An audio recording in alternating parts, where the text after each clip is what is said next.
दोस्तों, चाहे जीवन में कुंवारे मर जाना, लेकिन कभी भी ऐसी स्त्री के साथ में विवाह मत करना, या फिर कहे तो किसी प्रकार का रिश्ता,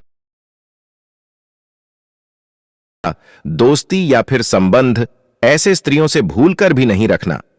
दोस्तों, आज आप जीवन की एक ऐसी सच्ची कहानी से रूबरू होने वाले हो जिससे आपको अपने आसपास के स्त्रियों के बारे में ऐसी राज पता चलेगी जिसे सुनकर आपका रूह कांप जाएगा। हाँ दोस्तों, इस कहानी में आप लोगों को सुनने के लिए मिलेगा कि वो लड़की कैसी हुआ करती है जिनसे इंसान अगर भूल से भी शादी कर ले तो वह बर्बाद हो जाता है। चाहे कितना भी धन कमाए, लेकिन हमेशा गरीब ही बना रहता है। नमस्कार दोस्तों, स्वागत है आप लोगों का आपके अपने YouTube चैनल हमारी साधना पर। दोस्तों, एक दिन भगवान विष्णु और मां लक्ष्मी बैठे हुए थे। तब माता लक्ष्मी पृथ्वी की तरफ देखती है और कहती है कि पृथ्वी लोक कितना स्वार्थी बन गया है। ऐसे में कौन अपना है और कौन पराया, आज के समय में यह समझना बहुत कठिन है। भगवान विष्णु बोले, हे लक्ष्मी, सही कह रहे हैं आप। अब मां लक्ष्मी बोली, ऐसे में जो एक जीवन साथी होती है, जो किसी इंसान के साथ उसके पूरे जिंदगी साथ रहती है, उसके बारे में पता होना बहुत जरूरी है। फिर भगवान विष्णु मां लक्ष्मी से कहे, सही कह रहे हो आप, नहीं तो किसी भी इंसान का जिंदगी एक पल में बर्बाद हो जाती है, वो अमीर से गरीब बन जाता है। माता लक्ष्मी ने कहा, हे प्रभु, ऐसी कौन सी बात है जो हर एक इंसान को उसके विवाह से पहले पता होना चाहिए। भगवान विष्णु कहते हैं, मैं आपको ये बातें एक कहानी के जरिए बताता हूं। आप बस कहानी को ध्यान से पूरा सुनना, क्योंकि आधा अधूरा ज्ञान कोई काम का नहीं होता। तो चलिए, आप लोगों का समय ज्यादा बर्बाद ना करते हुए गौर करते हैं जीवन की एक सच्ची कहानी की तरफ। इसके अलावा हे माता लक्ष्मी, जो भी भक्त इस वीडियो को लाइक करे और चैनल को सब्सक्राइब करके कमेंट में जय माता लक्ष्मी लिखे, उनके घर में धन की कभी कोई कमी न रहे, उनका घर हमेशा धन से भरा रहे। प्राचीन काल की बात है, एक गांव जो कि नदी के किनारे बसा हुआ था। उस गांव में एक बहुत ही दयावान राजा रहते थे और उनकी 2 रानियां थीं। और राजा अपने पत्नियों से बहुत ही घनिष्ठ प्रेम करते थे। और एक दिन राजा के राजमहल में एक बेटा पैदा होता है, और इसी खुशी में गांव के जो राजा थे वो अपने दरबार में नृत्य सम्मेलन का आयोजन करते हैं। और इस नृत्य सम्मेलन में आसपास के गांव से भी कुछ लड़कियां भाग लेती है। शाम का समय था और नृत्य कला की आयोजन शुरू हो चुका था, और तभी राजा की नजर अचानक से एक सुंदर स्त्री पर पड़ती है, जिसका नृत्य देखकर राजा उन पर मोहित हो जाते हैं। और उसके बाद राजा मंत्री को कहकर अपने विवाह का प्रस्ताव उस लड़की के सामने पेश करवाते हैं। और वो लड़की इस प्रस्ताव को सुनकर के आश्चर्य में पड़ जाती है। और वो लड़की उस मंत्री से कहती है, मुझे कुछ वक्त दीजिए, मैं सोचकर बताती हूं। फिर कुछ दिनों के बाद राजा उस लड़की से शादी कर लेते हैं। फिर कुछ सालों के बाद छोटी वाली रानी को 2 पुत्र होते हैं। कुछ समय के बाद उनके तीनों बेटे बड़े हो गए, लेकिन दोस्तों, दूसरे वाले रानी को एक भी पुत्र नहीं था, क्योंकि उनके नसीब में कोई संतान प्राप्ति नहीं था। और दोस्तों, आप लोग जानते ही हैं कि राजा महाराजाओं को यह शौक हुआ करता था जंगल में शिकार का खेल खेलने का। तो जो राजा के 3 बेटे थे, उनमें से सबसे बड़ा बेटा एक दिन अपने घोड़े पर सवार होकर के जंगल में शिकार करने के लिए गया।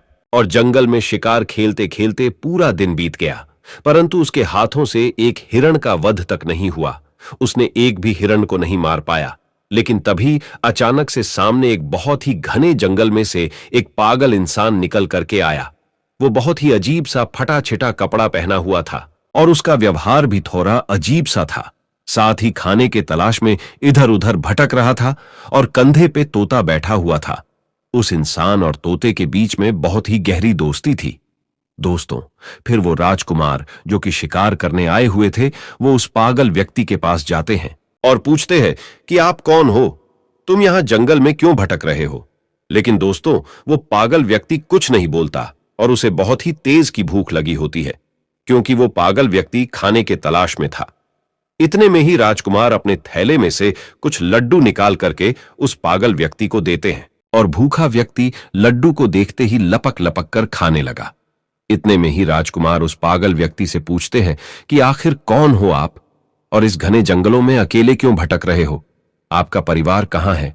ये सुनते ही उस पागल व्यक्ति के हाथ से लड्डू छुटकर जमीन पर गिर जाता है, और उस पागल व्यक्ति की आंख भर आती है। वह फूट फूट कर रोने लगता है, और ये सब देखकर राजकुमार बहुत हैरानी में पड़ जाते हैं और उस पागल व्यक्ति से पूछते हैं कि आप क्यों रो रहे हो।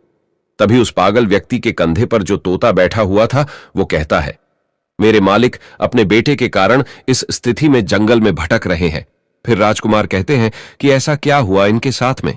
तब तोता कहता है, इनके पास वाले नगर में एक लड़की है जिसका पिता एक राजकुमार है और वो अपनी बेटी की शादी करवाना चाहते हैं, परंतु वो लड़की तो शादी करने के लिए तैयार है, लेकिन उसका एक शर्त है।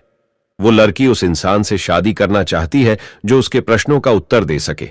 इसलिए जो कोई शादी की इच्छा लेकर के उसके पास में जाता है वो उससे एक सवाल पूछती है, और अगर कोई व्यक्ति उस सवाल का उत्तर दे देगा उसके साथ में वो विवाह कर लेगी, और अगर सवाल का उत्तर नहीं दे पाता है तो उसका शीश कटवा देती है। और इसी चक्कर में इनका एक पुत्र था जो कि उस स्त्री के द्वारा मारा गया, और मेरे मालिक यह सदमा बर्दाश्त नहीं कर पाए और अपना मानसिक संतुलन खो दिए, और इसी वजह से इनका राज्य भी अब उस स्त्री के कब्जे में है।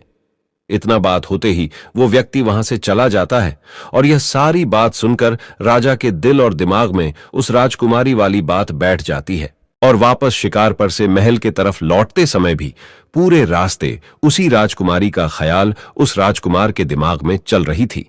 राजा जब लौट करके अपने घर आए तो घर आकर के रात्रि में लेटकर आराम तो कर लिया, लेकिन सुबह में भी वही राजकुमारी के ख्यालों में डूबे हुए थे। अब राजा से रहा नहीं गया और वो शीघ्र ही अपना घोड़ा उठाते हैं और उस राजकुमारी के महल की तरफ चल देते हैं। और तभी राजकुमार के माता पिता उनसे पूछते हैं कि बेटा कहां जा रहे हो।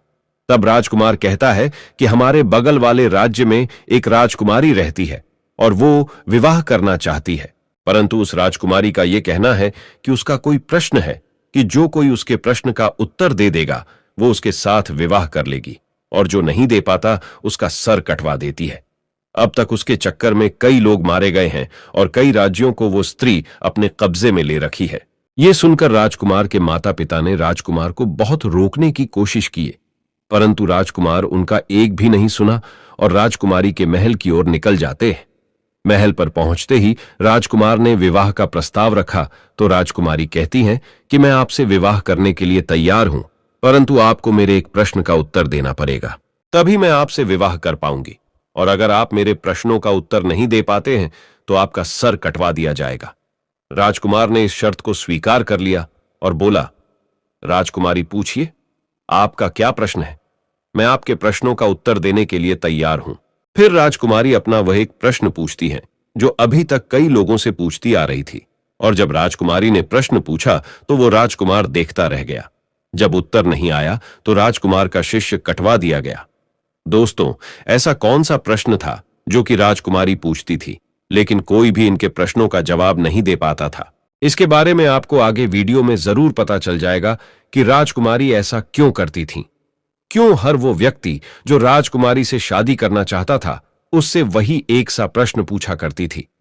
जब बड़े वाले भाई मारे गए तब बड़े से छोटा दूसरे नंबर के राजा ने विचार किया कि वो राजकुमारी के पास जाएगा और अपने भाई का बदला लेगा, परंतु जैसे ही राजकुमारी उसके सामने आती है तो वो राजकुमार उस राजकुमारी को देखकर उन पर मोहित हो जाते हैं और खुद में सोचते हैं कि ये कितनी सुंदर स्त्री है, काश मैं इनसे विवाह कर पाता।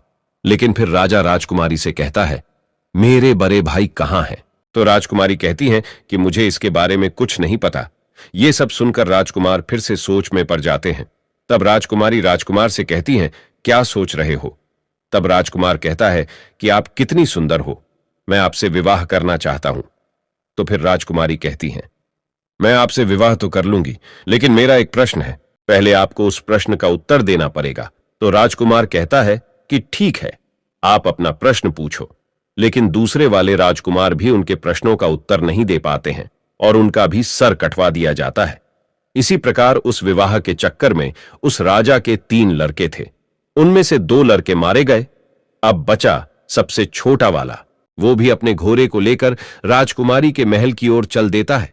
उनके माता पिता ने उन्हें रोकने की बहुत कोशिश की, लेकिन छोटे वाले भाई इनकार करते हुए कहता है, हम जा रहे हैं उस हत्यारी राजकुमारी से अपने भाइयों का बदला लेने, या तो मैं उस हत्यारिन से बदला लेकर के आऊंगा, अन्यथा आप ये समझ लेना कि आपका कोई बेटा था ही नहीं।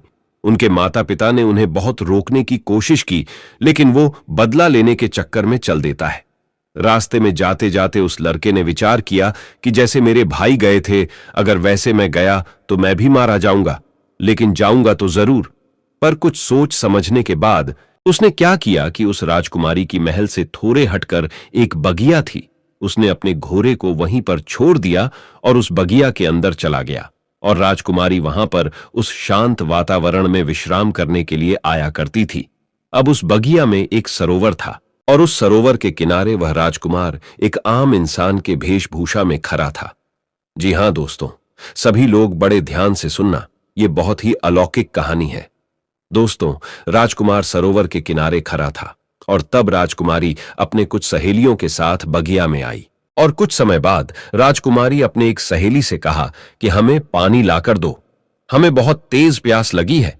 अब उस राजकुमारी की बात को सुनकर उसकी एक सहेली ने हाथ में बर्तन लेकर के उसी सरोवर पर जल लेने के लिए गई, जिस सरोवर पर वह राजकुमार आम इंसान के रूप में पहले से ही खड़ा था। उसने देखा तो उसके रूप को देखकर उन पर मोहित हो गई।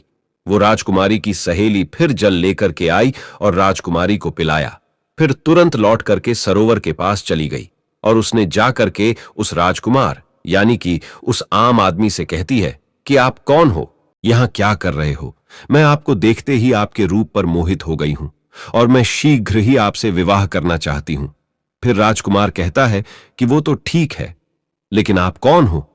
फिर वो लड़की कहती है कि मैं राजकुमारी की सहेली गंगा हूं। ये सुन करके राजकुमार उस गंगा के साथ उसके घर चले जाते हैं और गंगा अपने आंगन में चारपाई बिछा करके उस राजकुमार को बैठा दिया और उसके बाद में भोजन करवाया और फिर कहती है कि आप क्या सोच रहे हो? आप विश्वास करिए, मैं आपको कभी धोखा नहीं दूंगी, क्योंकि मैं तुम्हारे रूप के ऊपर दीवानी हो चुकी हूं। मैं तुमसे प्यार कर बैठी हूं। जब इतनी बात उस राजकुमार ने सुनी तो वो राजकुमार रोने लगता है। राजकुमार के आंखों से आंसू की धारा बहने लगी और कहने लगा, मैं इसलिए सरोवर में घूम रहा था क्योंकि ये जो तुम्हारी राजकुमारी है इतनी हत्यारी है, जिसने अब तक कई लोगों के सर कटवा दिए हैं और उन्हीं में हमारे 2 भाई मारे गए, तो मैं अपने भाइयों का बदला लेना चाहता हूं। इसलिए मैं ये जानना चाहता हूं कि ये राजकुमारी कौन सा सवाल पूछती है। तब गंगा कहती है, वो तो हम आपको बता देंगे, लेकिन पहले आप हमसे वादा कीजिए कि आप हमसे शादी करेंगे। तो दोस्तों, गंगा ने एक तरफ तो राजकुमार से शादी करने का वादा करवा ली, वहीं दूसरी ओर उसे ये डर भी लगा था कि अगर हम इनको वहां जाने देंगे तो पता नहीं ये वहां से लौट करके आएंगे भी या नहीं। तो फिर राजकुमार गंगा से कहता है कि मैं जरूर तुमसे विवाह करूंगा। लेकिन राजकुमारी से अपने भाइयों का बदला लेने के बाद जब राजकुमार ने गंगा से इतना कहा तो गंगा को राजकुमार के ऊपर विश्वास हो गया। तो फिर गंगा ने राजकुमार को राजकुमारी के बारे में बताना शुरू किया और गंगा ने कहा कि वो हर एक इंसान से केवल एक ही प्रश्न पूछती हैं कि गुल सरोवर की क्या कहानी है। तब राजकुमार ने गंगा से कहा कि आपको अगर प्रश्न पता है तो इसका उत्तर भी अवश्य पता होगा, आप हमें इसका उत्तर सुना दीजिए। लेकिन गंगा तुरंत हाथ जोर करके बोली, हे महाराज, अगर मुझे उत्तर के बारे में मालूम होता तो चाहे कुछ भी हो, मैं आपको इसके बारे में जरूर बताती। लेकिन गंगा कहती है, राजकुमारी के राज्य में एक साधु रहता है, सिर्फ उन्हीं को ये गुल सरोवर वाली कहानी पता है और उसने ही राजकुमारी को यह सलाह दी है कि अगर तुमसे कोई शादी करना चाहे तो तुम उससे गुल सरोवर की कहानी के बारे में पूछो। हालांकि यहां तक राजकुमारी को भी इस कहानी के बारे में कुछ भी पता नहीं होता, फिर भी राजकुमारी यह प्रश्न पूछा करती है क्योंकि वह उस साधु से प्रेम करती है। तब राजकुमार ने गंगा से कहा, चलो ठीक है, कोई बात नहीं, तुमने हमारा काम थोड़ा आसान कर दिया। अब हम जाते हैं पहले गुल और सरोवर की कहानी के बारे में पता करने कि इसकी कहानी क्या है। इसलिए आप यहीं पर इंतजार करिए और हम वापस लौट करके जरूर आएंगे। तब गंगा बोलती है, हे महाराज, गुल सरोवर की कहानी कहां मिलेगी आपको?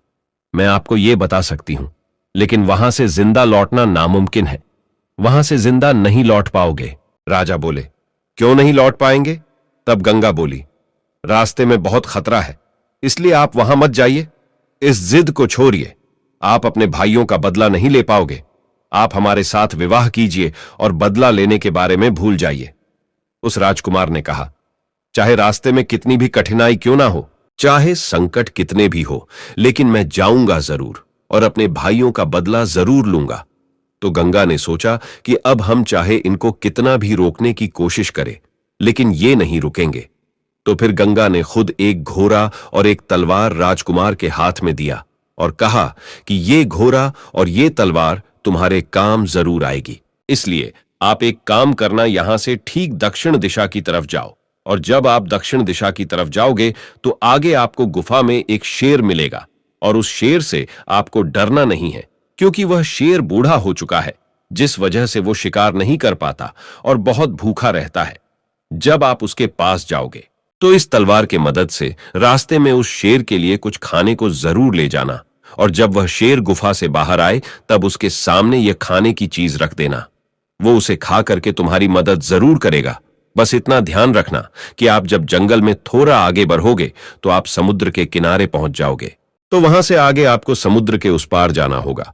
और इतना कहकर गंगा राजकुमार को विदा कर देती है, और राजकुमार दक्षिण दिशा में जंगल की तरफ निकल जाते हैं। जाते समय गंगा बोलती है, महाराज भूल मत जाना, लौट करके जरूर आना, चाहे कुछ भी हो जाए। मैं आपका जीवन भर इंतजार करूंगी, मुझे आप भूलोगे तो नहीं। तो उस राजकुमार ने विश्वास दिलाते हुए बोला कि आप चिंता मत करो, मैं लौट करके जरूर आऊंगा और तुमसे विवाह करूंगा, इसलिए आप तनिक भी चिंता मत करो। अब वो राजकुमार धीरे धीरे जंगल की तरफ बढ़ने लगा तो गंगा के मुताबिक उसको एक शेर का गुफा मिला, जिसमें वही एक बूढ़ा शेर था जिसके बारे में गंगा ने राजकुमार को बताया था, और साथ में यह भी कहा था कि आप रास्ते में इस तलवार की मदद से उस बूढ़े शेर के लिए कुछ खाने को ले जाना। तो वो राजकुमार बिल्कुल ऐसा ही करता है और उस शेर के सामने खाना रख देता है। चूंकि शेर बहुत भूखा था तो वो खाना देखते ही बहुत खुश हो जाता है और लपक कर खाना शुरू कर देता है। राजकुमार देखता है कि अब तो शाम हो चुकी है, जिस वजह से हल्का हल्का ठंड भी लगने लगता है और कुछ देर में अंधेरा भी हो जाएगा। तो वो क्या करता है कि आसपास से कुछ लकड़ियां इकट्ठा करके ले आता है और गुफा के सामने थोड़ा सा आग जला लेता है। तब उसी आग के पास में आकर वो शेर राजकुमार के बगल में बैठ जाता है और राजा उस शेर को सहलाने लगता है, और कुछ समय बाद राजकुमार को आंख लग जाती है। राजकुमार वहीं पर सो जाता है। फिर अगले सुबह होते ही राजकुमार उस शेर के साथ जंगल में आगे दक्षिण दिशा की तरफ बढ़ने लगता है। चलते चलते जंगल में राजकुमार को आगे कई मुसीबतें आती हैं। कई तरह के जानवर राजकुमार के सामने आते हैं, लेकिन उस बूढ़े शेर की दहाड़ से सभी जानवर डर के भाग जाते हैं। और इसी तरह राजकुमार उस बूढ़े शेर के साथ चलते चलते समुद्र के किनारे पहुंच जाते हैं, और पहुंचते ही देखते हैं कि थोड़े दूर पे एक व्यापारी कई हाथियों पे सामान लादकर कुछ सैनिकों के साथ समुद्र के तट पर खड़े हैं। अब वो राजकुमार उस व्यापारी के पास जाता है तो व्यापारी उससे पूछता है कि कौन हो आप, यहां क्या कर रहे हो।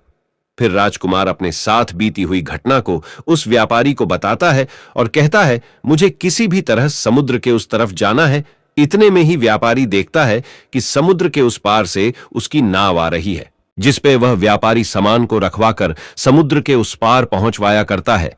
नाव के समुद्र के किनारे पहुंचने के बाद वह व्यापारी सामान को नाव पर रखवाता है, और इतने में वह राजकुमार उस व्यापारी से कहता है, आप कृपा करके मुझे भी इस नाव की मदद से समुद्र के उस पार पहुंचवा दें। फिर व्यापारी ने कहा, अगर अब इस नाव पर थोड़ा सा भी वजन बढ़ेगा तो यह नाव डूब सकती है। मुझे माफ करें, मैं आपकी मदद नहीं कर पाऊंगा। राजकुमार ने कहा, अब तो आप सब कुछ जानते हैं, मेरा समुद्र के उस पार जाना कितना जरूरी है। आप एक काम करिए, मेरे पास कुछ सोने के सिक्के हैं और ये गले की चेन, इसको आप रख लीजिए, परंतु मुझे इस नाव से जाने दीजिए।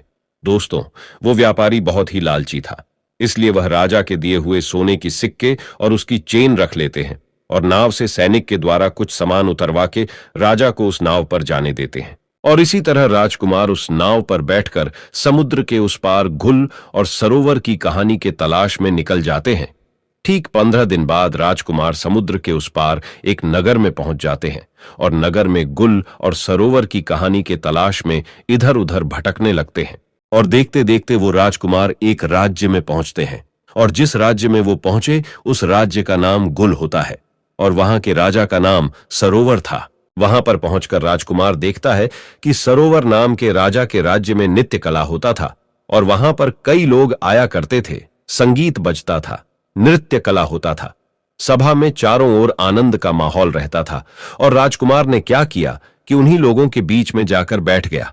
अब 3-4 दिन लगातार वहां पर आता है और चुपचाप चला जाता है। लेकिन किसी से कुछ नहीं कहता। एक दिन सरोवर नाम के राजा की नजर उस पे पड़ गई और सरोवर नाम के राजा ने उसको उठाया। सभा के अंत में उससे कहा, मैंने आपको देखा कि आप 3-4 दिन से आते हो, ना किसी से कुछ कहते हो और ना ही किसी से कुछ बोलते। आप इस राज्य के नहीं लगते हो। इससे पहले कभी यहां दिखाई भी नहीं दिए। कौन हो आप? क्या करना चाहते हो? राजकुमार को तो गुल और सरोवर की कहानी पता करनी थी और उन्हें अच्छी तरीके से पता था कि इस कहानी के बारे में सरोवर नाम के राजा को जरूर पता होगा। इसलिए राजकुमार सरोवर नाम के राजा से कहता है, महाराज, मैं कुछ संगीत गाना चाहता हूं। यह सुनकर सरोवर नाम के राजा उनसे बोलते हैं कि कौन सा संगीत? ठीक है, आप सुनाइए।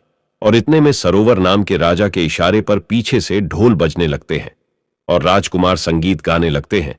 उस राजकुमार ने इतना सुंदर संगीत सुनाया कि पूरी सभा बैठी हुई वाह वाह करने लगी। राजा खुश हो गया और राजा ने खुश होकर के बोला, हम तुम्हारे इस गायकी से इतने खुश हैं कि आप चाहे तो कुछ भी मांग सकते हो। आप जो मांगोगे हम आपको वो जरूर देंगे, ये हमारा वचन है। फिर राजकुमार कहने लगा, महाराज ऐसा ना हो, मैं मांगू और आप अपना पैर पीछे खिसका ले, इसलिए एक काम कीजिए, आप रहने दीजिए। जो कुछ भी है वो ठीक है और जैसे भी है ठीक है, हम जैसे हैं अच्छे हैं। तो उस राजा ने कहा, नहीं, आप मांगो, ऐसा कुछ नहीं है। आप जो कहोगे वो हम आपको देंगे। आपकी जो इच्छा हो वो आप मांगना। अब उस राजकुमार ने कहा, हे महाराज, मुझे कुछ नहीं चाहिए, मुझे केवल आप गुल और सरोवर की कहानी बता दीजिए। उस सरोवर नाम के राजा को पसीना आ गया, जो सरोवर नाम का राजा था। उसने कहा, तुमने यह क्या मांग लिया? तुम मुझसे मेरा पूरा साम्राज्य मांग लेते, वो भी मैं तुम्हें दे देता, लेकिन तुमने मुझसे यह कैसा सवाल पूछ लिया? इसकी कहानी मैं जानता हूं, लेकिन मैं वो तुम्हें बता नहीं सकता। तभी राजकुमार ने कहा, महाराज, कुछ समय पहले आपने ही तो ये कहा था कि आप जो मांगोगे हम आपको वो दे देंगे। इसलिए आप केवल मुझे वही गुल और सरोवर की कहानी सुना दीजिए कि आखिर इस कहानी का क्या राज है। अब महाराज अपने ही दिए हुए वचनों में फंस जाते हैं और कहने लगे, अगर तुम्हारी यही इच्छा है, बार बार तुम यही जिद कर रहे हो, तो मैं तुम्हें गुल और सरोवर की कहानी तो सुना दूंगा, लेकिन ध्यान रखना, कहानी खत्म होने के तुरंत बाद हम तुम्हारा सर कटवा देंगे। अगर तुम इस बात पर राजी हो तो हम तुम्हें गुल और सरोवर की कहानी बताते हैं कि आखिर गुल और सरोवर की कहानी क्या है। राजकुमार ने कह दिया, ठीक है, आप मेरा सर काट लेना, लेकिन आप कहानी जरूर सुना देना। बोले, ठीक है, हम तुम्हें जरूर सुनाएंगे। तब महाराज मंत्रियों को इशारा दिया और नौकरों को भी इशारा दिया। अब नौकर चले हैं कारावास की तरफ। राजकुमार वहीं बैठा हुआ देख रहा है। तब नौकर क्या लेकर के आए कि एक लड़की है, वो बहुत सुंदर है। उसके शरीर पर फटे पुराने वस्त्र है और उसके हाथों में पैरों में बेरियां परी हुई है। वो चल नहीं पा रही थी और इसीलिए नौकर लोग मार लगाते हैं। अब वो राजकुमार देखता रह गया, ये क्या है मेरी समझ में नहीं आया। तब तक उस लड़की को ला करके सरोवर महाराज के सामने खड़ा कर दिया। अब राजकुमार के सामने उस सरोवर नाम के राजा ने कहानी शुरू की। तुम सुनना चाहते थे गुल सरोवर की कहानी क्या है? तो सुनिएगा, मेरा ही नाम है सरोवर राजा। मैं ही हूं वो सरोवर, और गुल ये लड़की है जो तुम्हारे सामने हथकरी और बेरियों में जकरी हुई है। राजकुमार कहने लगा, महाराज, आप सरोवर और ये लड़की गुल, इसका मतलब आपकी ही कहानी है? महाराज ने बोला, हां, ये मेरी ही कहानी है। राजकुमार ने कहा, फिर तो आपसे अच्छी तरह और कौन बता सकता है? महाराज बोले, सुनो, हमारी कहानी क्या है। मैं विवाह से पहले एक बार जंगल में शिकार खेलने के लिए गया था, तो वहां ये लड़की अपनी सहेलियों के साथ बगिया में बैठी हुई थी।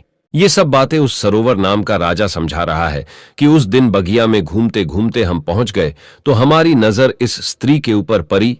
ये गुल नाम की लड़की जो तुम्हारे सामने खड़ी है, इसकी नजर हमारे ऊपर पड़ी और इसे देखकर हम इस पर मोहित हो गए और हमें देख करके ये भी हम पर मोहित हो गई। मैं इस स्त्री के रूप पर इतना मोहित हो गया कि मैं इसके रूप का दीवाना हो गया। अब क्या बताए, इस लड़की को देखकर हम तो कुछ नहीं बोल पाए, लेकिन इस लड़की ने मुझे अपने पास बुला लिया और कहा, कौन हो आप? कहां से आए हो? क्या नाम है तुम्हारा? क्या देख रहे हो? तो फिर मैंने उलझी हुई आवाज में से जवाब दिया, मेरा नाम सरोवर है और मैं इस राज्य का राजा हूं। और आप कह रहे हो कि क्या देख रहे हो, तो आप इतनी सुंदर हो कि ऐसा लगता है हम आपको ही देखते रहे। तो इससे पहले कि मैं इस लड़की से कुछ पूछता, तब तक में इस लड़की ने हमसे पूछ लिया कि क्या आप मुझसे शादी करोगे? जो बात मेरे दिल में थी वो इसने कहा तो मैं बहुत खुश हो गया। अब ये लड़की मुझे साथ में लेकर के अपने घर पहुंची। अपनी मां से जाकर के हट की है, मां मैं अगर विवाह करूंगी तो इसी के साथ मैं करूंगी, अन्यथा मर जाऊंगी। मां बाप ने बहुत समझाया कि बेटा इनके घर खानदान का कोई पता नहीं कहां के रहने वाले हैं, इसका कुछ पता नहीं है। और उसकी मां कहती हैं कि एक अजनबी के साथ मैं तुम्हारा विवाह कैसे करा सकती हूं। तब महाराज कहता है उस समय वो लड़की बार बार अपने माता पिता से विनय करने लगती है और खाना पीना तक छोड़ देती है। अब इसके जिद के सामने इसके माता पिता मजबूर होकर इसका विवाह मेरे साथ करवा दिए। और फिर वह सरोवर महाराज राजकुमार से कहता है जरा ध्यान से इस कहानी को सुनना, क्योंकि इस कहानी में अब बहुत ही राज खुलने वाला है। होता यह है कि इस लड़की का विवाह जब मेरे साथ हो गया तब विदा होकर के मेरे साथ मेरे घर के लिए आ रही थी। तो रास्ते में यह बहुत ही प्रसन्न थी और मुझसे कह रही थी मुझे मेरे मन चाहे पिया मिले हैं और मैं खुद दुखी रह सकती हूं, लेकिन इनको कभी दुखी नहीं रहने दूंगी। और कहती थी कि मैं खुद संकट में रह सकती हूं, लेकिन इन पे कभी आंच नहीं आने दूंगी और अपने पिया से हमेशा लगाव बना के रखूंगी। ऐसे ही करके हम अपने घर पहुंच गए और इसे अपने घर ले आए। और अब तो हम उसके प्यार में इतना पागल हो गए कि सब कुछ भूलते जा रहे थे। हम अपना राज्य का दरबार भी समय से पहले बंद करके घर पहुंच जाते थे। ऐसे ही कुछ दिनों तक चलता रहा और कुछ दिनों के बाद से जब घर लौट के इस स्त्री के पास आते थे तो पता नहीं क्यों हमें बहुत जोर की नींद आ जाया करती थी। और इतने में ही वो राजमहल से जंगल की ओर चल देती है। उस स्त्री के वहां से निकलते ही मैं भी वहां से निकल जाता हूं, इसके पीछे पीछे जाता हूं। और तभी मैं देखता हूं कि वो स्त्री एक साधु के साथ में बैठी हुई हंस हंस कर बातें कर रही है। इतना सब कुछ देखते ही मैं सोचने लगा कि पता नहीं ये उसका रोजाना का काम था या सिर्फ आज का काम है। उसके बाद मैं चुपचाप वहां से वापस राजमहल में लौट जाता हूं। फिर राजकुमार उनसे कहने लगा कि आगे क्या हुआ। तो महाराज ने राजकुमार से कहा उस दिन मेरा पूरा दिन उसी के बारे में सोचते सोचते निकल गया एवं दूसरा दिन भी संध्या होने चली और ये तो हमेशा यही सोचती रहती थी कि कब शाम होगी। तो फिर इसने खाना बनाया और मुझे दिया, लेकिन उस दिन हमने जानबूझकर खाना नहीं खाया। मैंने निर्णय किया कि आज चाहे कुछ भी हो जाए लेकिन सोएंगे नहीं। फिर देर रात तक उससे बातें करते रह गए एवं इतने में उस स्त्री ने कहा कि पिया अब बहुत ज्यादा रात हो चुकी है, आप सो जाइए। तब मैंने आंखें बंद करके सोने का नाटक किया और तब ये स्त्री उसी साधु के पास चली जाती है। फिर मैं भी उसके पीछे पीछे गया तो मैं देखता हूं कि वो साधु हाथ में डंडा लिए उस स्त्री से बहुत ही गुस्से में कहता है कि आज तुम्हें यहां पर आने में इतना समय क्यों लग गया, कहां थी इतनी देर तक। फिर वो स्त्री हाथ जोड़ करके साधु से क्षमा मांगते हुए कहा मेरे पिया आज विलंब से सोए थे इसलिए मुझे आने में इतनी देर हो गई। फिर स्त्री ने साधु से कहा कि अगले बार से ऐसा कभी नहीं होगा, क्योंकि अगले बार मैं उसके खाने में जहर देकर के उसे सदा के लिए सुला दूंगी और आपके पास आ जाऊंगी। तभी मैंने उसके मुख से यह बात सुनी तो मुझे बहुत ही तेज पसीना आने लगा और मैं घबरा गया। उसी समय उस साधु की नजर मुझ पर पड़ जाती है और साधु ने उस स्त्री से कहा कि उस पैर के पीछे छिप करके मुझे कोई देख रहा है। तो फिर वो जो गुल नाम की लड़की थी उसकी नजर मेरे ऊपर पड़ी। तभी वो स्त्री ने चिल्ला चिल्ला कर कहा कि ये तो मेरे पिया है, आप उसे मार डालिए। फिर क्या था कि वो दो और मैं अकेला, वो दोनों ने मिलकर मुझ पर आक्रमण किया और मुझे मारने की कोशिश की और हमारे बीच युद्ध छिड़ गया और फिर मैं युद्ध करते करते नीचे गिर गया। उस साधु ने मुझे कसकर दबा लिया कि तभी ये जो स्त्री है ये स्त्री नहीं बल्कि हत्यारीन है। उसके बाद ये स्त्री ने तलवार लेकर मेरे सीने पर बैठ गई और तभी वो जो साधु था वो वहां से भाग जाता है। फिर मुझे कुछ समझ में नहीं आ रहा था कि मैं क्या करूं। और जैसे ही ये स्त्री मुझे तलवार से मारने वाली ही थी कि इतने में महाराज उस राजकुमार से कहता है कि ये जो कुत्ता तुम सामने देख रहे हो उस वक्त ये कुत्ता आता है और रानी पे काबू करके मेरी जान बचा लेता है। और जो वह साधु था वो समुद्र के उस पार मेहर नाम के राजकुमारी के राज्य में जाकर छिप गया है। राजकुमार को महाराज की पूरी बात समझ में आ गई और महाराज कहते हैं कि ये थी पूरी गुल और सरोवर की कहानी। अब मैं अपने वादे के अनुसार पूरी कहानी तुम्हें सुना दी। अब तुम इस वादे के अनुसार अपना सर कटवाओ। इतने में राजकुमार ने कहा कि महाराज आप मेरा सर काट लीजिएगा, लेकिन उससे पहले मुझे ये बता दीजिए कि उस रानी ने उस साधु को अपने राज्य में क्यों छिपने दिया, अब तक क्यों छिपा करके रखा है और जब राजकुमार ने ये कहा तो अब सरोवर महाराज जो है वो अपने ही दिए हुए वचनों में फंस गया एवं इस सवाल का जवाब नहीं दे पाने के कारण राजकुमार को छोड़ दिया और कहा, मैं तो तुम्हें छोड़ दे रहा हूं, लेकिन आज के बाद मेरे इस राज्य में कभी नजर नहीं आना। राजकुमार ये सब सुन के उस मेहर नाम के राजकुमारी के महल की ओर चल देते हैं। कुछ दिनों के बाद जब राजकुमार मेहर नाम के राजकुमारी के महल में पहुंचते हैं तो राजकुमारी से कहते हैं, मुझे आपसे विवाह करना है। फिर मेहर कहती है, आपको पहले मेरे एक प्रश्न का जवाब देना पड़ेगा, तभी मैं आपसे विवाह करूंगी, और अगर आप जवाब नहीं दे पाते हैं तो आपका सर कटवा दिया जाएगा। दोस्तों, अब राजकुमार को तो पहले से ही पता था कि राजकुमारी क्या प्रश्न करने वाली है, इसीलिए राजकुमार ने शर्त स्वीकार कर लिया और कहा, हां पूछो, क्या प्रश्न है तुम्हारा? मैं तुम्हारे प्रश्नों का उत्तर देने के लिए तैयार हूं, लेकिन तुम शायद इस कहानी को सुनने के बाद अपने क्रोध पर काबू नहीं कर पाओगे। अब राजकुमारी सोचती है कि आखिर ऐसा क्या है इस कहानी में जिसे सुनकर मैं क्रोधित हो जाऊंगी। राजकुमारी इस बात पर ध्यान नहीं देते हुए राजकुमार से कहते कि आप कहानी सुनाओ, क्योंकि राजकुमारी उस साधु के प्रेम में अंधी होती है। अब राजकुमार कहानी सुनाता है और जैसे ही कहानी पूरी होती है तो राजकुमारी कहने लगी, ऐसा क्या था इस कहानी में जो मुझे क्रोध आता? राजकुमार बोले, जिस साधु के प्रेम में तुम अंधी हो वो वही गुल सरोवर वाला साधु है जो वहां से भागकर समुद्र के इस पार तुम्हारे पास आकर छिपा हुआ है। अब मेहर को विश्वास नहीं होता और वो तुरंत राजमहल से निकलकर अपने राज्य में उस साधु के यहां पहुंचती है और उस मेहर के साथ पीछे से वह राजकुमार भी जाता है और मेहर उस साधु से पूछती है कि तुम कौन हो? साधु घबरा जाता है और कुछ बोल नहीं पाता। इतने में राजकुमारी समझ जाती है कि यह पक्का वही इंसान है। अब राजकुमारी उस साधु से कहती है, तुम्हारे चक्कर में कई लोगों का सर कटवाया गया, तुम खुद सभी लोगों को जंगल में ले जाकर के सिर कटवाए हो, अब तुम्हें भी सजा मिलेगी, तुम्हारा भी सर राज्य के सभी लोगों के सामने कटवाया जाएगा। इतने में साधु बोलता है, राजकुमारी मुझे माफ कर दो, मैंने किसी का जान नहीं लिया, वो सभी लोग अभी भी जिंदा हैं। तब वो राजकुमार जो मेहर के साथ आया था उस साधु से पूछता है कि कहां हैं सभी लोग, तुम मुझे जल्दी से बताओ। अब वह साधु मेहर और राजकुमार को एक ऐसी जगह पे लेकर जाता है जहां पर वो सभी लोगों को कैद करके रखा था। राजकुमार सभी लोगों को वहां से आजाद कराता है और उनके दोनों बड़े भाई भी मिल जाते हैं और राजकुमारी उस साधु को हमेशा के लिए उसी कैद में बंद कर देती है। तब राजकुमार उस मेहर नाम के राजकुमारी से कहते हैं, आपका बहुत धन्यवाद, आज आपके वजह से मैं अपने भाइयों से मिल पाया, जहां मुझे लग रहा था कि मेरे दोनों बड़े भाई कब का मर चुके हैं। और इतना बोलने के बाद राजकुमार मेहर नाम के राजकुमारी से कहते हैं, जीवन में कभी भी किसी इंसान को दूसरे पे विश्वास नहीं करना चाहिए जब तक कि आपको उस दूसरे इंसान के बारे में पूरी जानकारी नहीं हो, क्योंकि ज्यादातर इंसान के अंदर खुद के लिए स्वार्थ छुपा होता है। राजकुमार कहता है, जब कोई इंसान कभी कभी किसी परिस्थिति में चतुराई या चालाकी दिखाता है या दूसरों को बेवकूफ मानते हुए कोई अभिनय, ढोंग या पाखंड करता है तो इसे त्रिया चरित्र कहते हैं कि कैसे जब एक इंसान को अपना स्वार्थ दिखने लगता है तो वह अपने लोगों को भी बेवकूफ बनाकर अपना स्वार्थ को पूरा करता है और उसके साथ रहने वाले लोगों को इसके बारे में भनक तक नहीं लगता कि यह स्त्री या पुरुष त्रिया चरित्र की खेल कर रहा है। आज के टाइम में हर दूसरा लोग त्रिया चरित्र कर रहा है जिसके अंदर थोड़ा सा भी स्वार्थ है।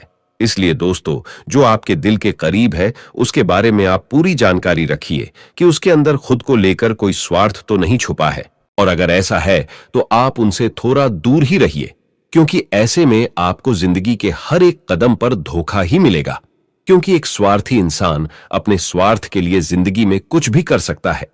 और राजकुमारी मेहर से इतना कहने के बाद वो राजकुमार अपने भाइयों के साथ महल की ओर चल देता है। दोस्तों, वीडियो पसंद आई हो तो लाइक जरूर करें, चैनल को सब्सक्राइब करें और अपने ऐसे दोस्तों के साथ शेयर जरूर करें जिसे त्रिया चरित्र के बारे में पता ना हो। और दोस्तों, सच्ची श्रद्धा से कमेंट में जरूर लिखे, जय श्री राम, जय हनुमान, साथ ही देवों के देव हर हर महादेव सदैव आप पर अपनी कृपा बनाए रखे। प्रिय मित्रों, वीडियो को अंत तक देखने के लिए धन्यवाद। जय श्री राम।